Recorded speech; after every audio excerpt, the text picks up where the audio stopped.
Michael wants to know, how many years do you need to not be a new barber? That's a great question, Michael. So there's this book written by, I don't think I bought it. Who the fuck wrote a book? Um, it's, I think it was called Mastery. No, it wasn't Mastery, but maybe it was Mastery by Robert Greene. There was a different guy who wrote a book.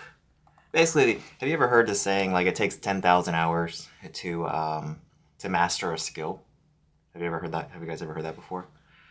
And in the book, basically it broke down, like, if you're working 40 hours a week, it works out to be like somewhere between 5 to 7 years to be considered a master.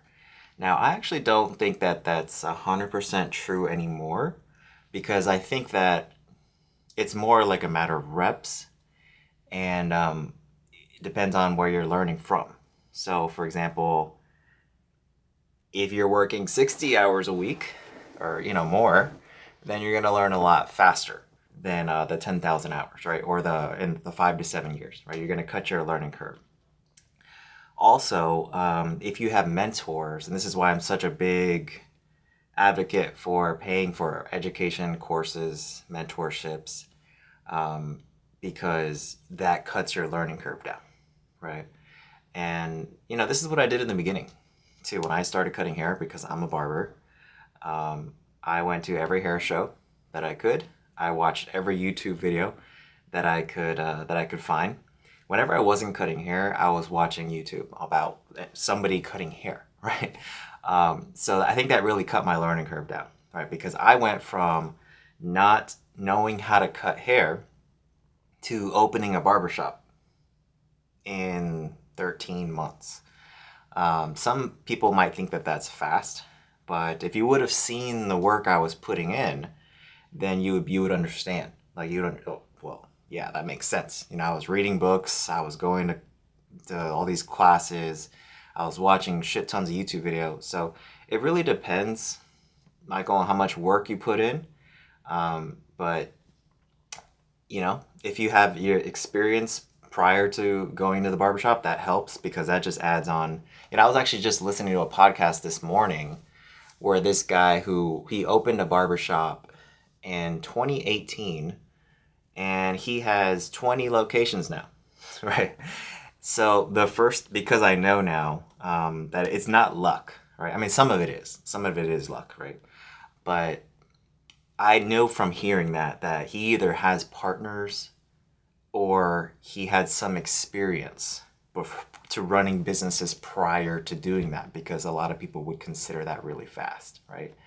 And it is fast. And turns out, as he got later into the podcast, that both of those things were true, right? He already knew how to run a business prior to opening that barbershop.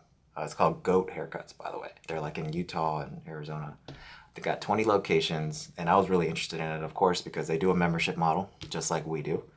And so you can either cut that time by learning from somebody else, who's done it before, or you just put in the work, right? You put in the 10,000 hours, but if you're just doing the 40-hour a week, then, it's going to probably take you somewhere between 5 to 7 years.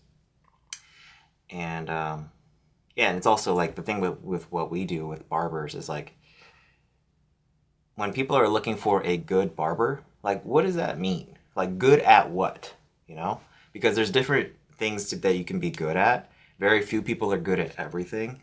And, so it's like, are you going to be a generalist? Are you going to try to be good at everything? Or are you just going to specialize in, like, a few different things, So that's another thing that you got to consider, right? Because I'm not good at everything. I'm not super great at scissor cuts. I've never cared about doing designs, color. Like, I just wanted to be a barber. I just wanted to cut hair and learn how to shave, right? So I'm not good at everything, And so you also have to consider that. Like, if you just want to be good at this particular skill, then it'll probably take you a little bit less time just to be not considered a new barber. So hopefully that helps you.